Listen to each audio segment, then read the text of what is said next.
welcome again sa ating panibagong vlog. Happy Sunday! 23rd na. 23rd of June. Malapit na ang birthday. So guys, kumusta ang mga araw ninyo? And syempre, gusto ko i-greet ng happy birthday yung aking pamangkin na si Inya. Enya Langga, happy birthday Langga. God bless you. And then, ano pa bang mga ibabalita ko sa inyo guys? Pasensya kahapon.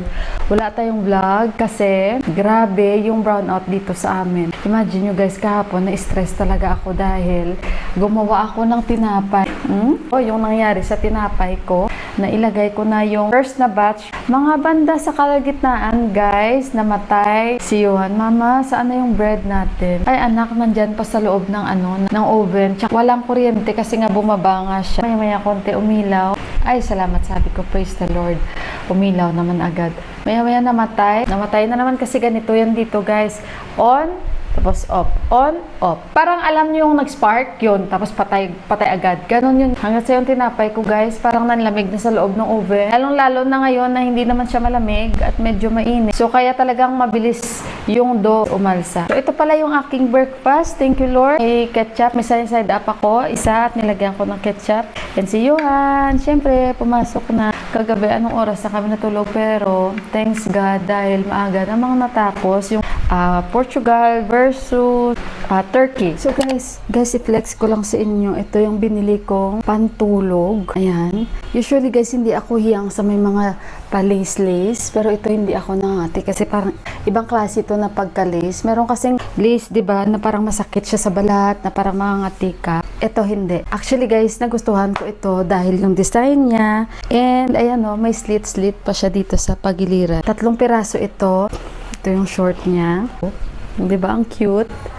Yan siya guys. Ay, kahapon, may kwento ako sa inyo pala guys, no, nangyari sa amin kahapon. Lumabas kami ni Johan dahil wala kang pasok si Johan dahil Saturday. So, lumabas kami ni Johan. Yung sinakyan naming bus kahapon, natatawa ako. Kasi, pag-akyat namin, mahilig pa naman kami umupo lang sa unahan lang. Eh, usually kasi may mga yan. Alam nyo saan yung parang pinaka-engine ng big bus. Pati yan, ginagawa nila na para makaupo yung mga pasahero para makarami sila. So, kahapon ang nangyari, yung sinakyan na, wala siyang parang sapit. So, naupo si Johan na una. Eh, dito pa naman yung bus dito. Naku, alam nyo naman sa Nepal, guys, very standard ang mga yan. Kahit hindi ka pa nakaupo, bata ka man o matanda, aalis yan sila. Yung parang, alam mo yung may may proper time sila na pag-alis nila. Ngayon, hindi pa ako nakaupo. So, akala ko hindi naman pwede umupo doon. Si Johan, pinauna ko nang naupo sa giliran. Kasi alam ko mainit yung pag doon ako upo. Ngayon, ang nangyari, guys, may nakita ako doon sa unahan. Parang maliit siya na lamesa. Uupo ako doon. Sigaw silang lahat, guys. Na parang sabi nila, ewan ko sa Nepal eh. No, yung ganun, pati driver, pati konduktor, may sinasabi siya. So ngayon, nung nagulat ko, nag-English ba ako? So nagulat sila, napatingin talaga sila lahat sa akin. Kaya dyan natatawa si Yon kasi pag magsalita lang ako ng English, alam mo yung parang ang ganda-ganda mo, lumilingon talaga sila lahat sa'yo. O di kaya titingin lang talaga sila sa'yo na titingin. Yung parang ngayon lang sila nakakita ng ganyan kaganda, guys. Yung parang gano'n na natutulala talaga sila. Hanggat hindi ka nakababa, sa'yo na sila nakatitig talaga na yung parang alam mo yung napagano'n talaga sila. So, yung kahapon, sabi ko, ay, sorry, kasi upo nga ako sana doon. Tapos, nung bumaba na kami niyon, tawa din si Johan sa akin. Kasi sabi ko kay Johan, baka kami nagalit doon, na upo ako doon sa lamesa. Kasi parang pwede kang umupo sa lamesa niya, guys. Pero, hindi na ako kasi magluluto. Nagsaing na rin tayo. And ito pa yung sinabawan ko na isda. Marami ito. So, ito na lang yung uulamin namin. Dipak. Ito yung nilagay ko sa fridge. Magdadagdag na lang ako ng kulitis. Kasi bumili ako talaga para sa aking isda. Kasi masarap talaga ang kulitis ilagay. Eh, nakapag-prepare na rin ako ng ating basol. Sunday today. Gamitin ko na lang yung ulam namin. Hindi na ako nakikita. Marami-rami din to. Kasi yung kulitis ko sa taas, medyo hindi pa siya ganun eh. Alam niyo ba yung sinampay ko? Actually, ang nangyari kahapon sa mga sinampay, ay naku guys, na bad trip talaga ako buko doon sa ginawa kong tinapay. Minsan na naman teka lang, inom muna ako ng tubig na malamig kasi parang iba uhaw ako. Nabad trip ako kasi naglaba ako kahapon. Ang nilabahan ko yung bedsheets namin. Palit ako ng mga bedsheets, di ba? Yun, ang sinampay ko na dahil sabi ko, paplansyahin ko yung mapunda ng unan kasi pinaplansya ko, yan yung ginagamit namin. Mas mainam. Mabilis lang yun matuyo dahil maninipis lang naman yung mapunda ng unan at bedsheets. Tapos mabasa lang siya. Hindi ba nakakabad trip yun? Yan talaga minsan. Guys, nag-aayos na naman ako dito sa aming dresser. Naayos ko. Yan o. Kasi nga, maalikabok. So, nag-aayos ako and hapon na. Hindi pa ako nakapagligo. Dahil marami akong ginagawa. Tingnan nyo. Nag-aantay pa sa akin. Yan ang mga nag-aantay sa akin, guys. Wala pa akong time. Cute nito. Perfume. Galing pa UAE. Mini Crystal. Binili ko ito sa aking kasama sa makeup. Bali set 8 piraso at nakalimutan ko na basta ang dami. Ayan, kaya bumili kami. Marami kaming perfume na nakabox. Iba pinamigay ko. Binimigay ko as gift. And may 2 pa ata kami dyan. And pinagbubuksan ko na rin. Mga parang mini lang siya na perfume. At hindi pa rin ako natatapos dito. Dahil nag-aayos tayo. Tingnan nyo, kalat dito. May mga vitamins din tayo. Hindi na ako umiinom ng vitamins, guys. Kasi parang maano siya sa sikmura ko. Parang pag umiinom ako, tingnan nyo, sandali muna, guys. And pag nainom ako, sumasakit tiyan ko. Kaya hindi na ako umiinom. So far, so good. Masagana tayong kumain. Organic hand harvested and gold, press. Gold press. Cold press. Wala kasi akong glass.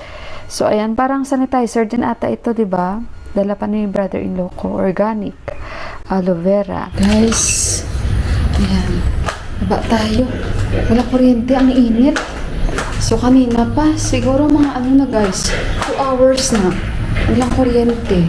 Baba na lang tayo. Mag-steam na lang ako ng saba. Ito na yung magiging snacks. Kasi matagal-tagal din na hindi ako nakakain ng saba. So, ayan. Kain tayo. Ayan, simple lang, guys. Liliit lang tong saba na to. Sabi ko nga sa kanya, diba? Balik tayo doon. Sabi ko sa kanya. Balik kami sa Sinduli. Let's see, guys. Total, may saba pa naman ako. Alam nyo, guys, natatakot ako. Kasi sumasakit na yung last ko ng ngipin dito. Ewan ko ba, sa dami-dami, ito pa yung pinaka-last ang may sira. Hindi ko alam kung nasira ba yan nang dahil sa braces ko. Pero hindi naman siya nakabitan dyan. Yung pinaka-last talaga ba? Kasi pina-check ko na ito. So, sinabihan ako ng dentista na hindi na daw niya mafe-feeling or mapapastahan kasi mamamaga daw yung yung mukha ko, or di kaya sobrang sakit daw, hindi ko daw makakayanan yun. Sobrang sakit daw kasi parang kahit nga ipipress-press niya ang sakit. Press niya ba ng parang yung tools niya? Yun nga, sabi niya, kailangan daw bunutin. Natatakot pa naman ako kasi never in my whole life na naka-experience ako na nabunutan ako ng ngipin. Ngayong magpo-45 na ako, ngayon ko pa lang ito ma-experience na mabubunutan ako. Yung talagang may isip ka na. So far, so good. Wala pa rin kuryente. Mag-alas 3. So kaya hayaan na muna natin and labas tayo dahil ang init. Ay, papakita ko pala syempre sa inyo yung likod namin dahil medyo maganda na yung likod namin. Teka lang, guys, Ayan, tingnan nyo yung likod namin. Ang ganda. Diba? So siguro magtatanim sila dito. Hindi ko alam kung anong gagawin nila. Pero okay na yan, guys, kaysa before, mga baka dyan, mga kambing, ang dumi, ang ingay, tapos ang amoy ba. So maganda na yung likod namin, guys, Hindi ko alam kung anong itatanim nila dito, kasi nire-ready nila yan sa mga itatanim nila, kasi monsoon na dito.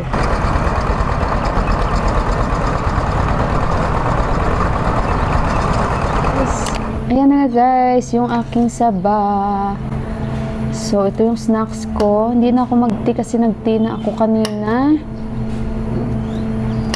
So, 3 yung aking in-steam. So, kain tayo, guys. Ayan. Mainit kasi pag sa loob tayo. Kaya dito na lang tayo upo. Mahangin pa.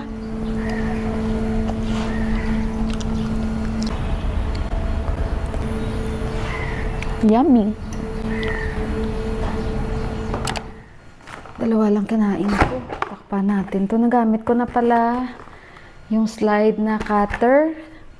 Mas mabilis ito. Kasi, meron pa sa pag ganun lang yung blade niya, parang masusugatan pa tayo minsan. Pag may slide na cutter, mas mabilis. Diba? Slide mo lang siya. Diba? Ang bilis.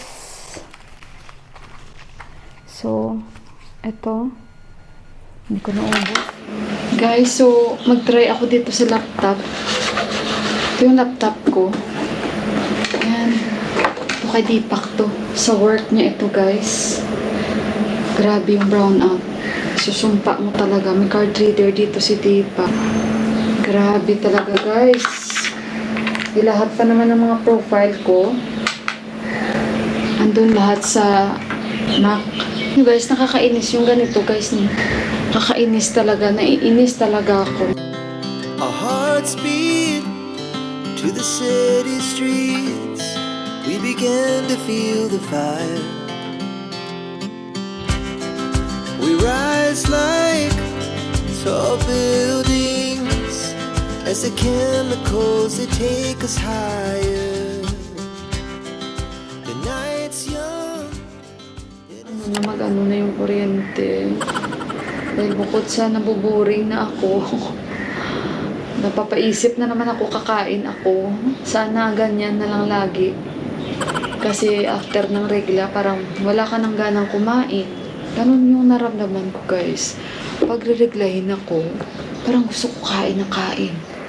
Tapos nag-crave ako ng mga, yung mga chips. Lalong-lalo ng mga chips natin. Kaya nung isang araw, napabili ako ng 2 p.m. Puro pa naman 2 p.m. dito. So, i-check natin. Okay na. Balik ko yan dito sa DJI natin. Malilate na naman itong vlog ko. Guys, Diyos ko guys. Ako ay nakaidlip-idlip na dito. Wala pa rin kuryente. Alas 4 na guys. Nawala ng kuryente. Siguro mga 1:30. Tapos nga alas 4, wala pa andito pa rin ako sa labas nakaupo Grabe talaga guys. Nakaipikit-pikit ako dito. Oh my God. Kasi sa loob ang init man. Ay, amot. Grabe.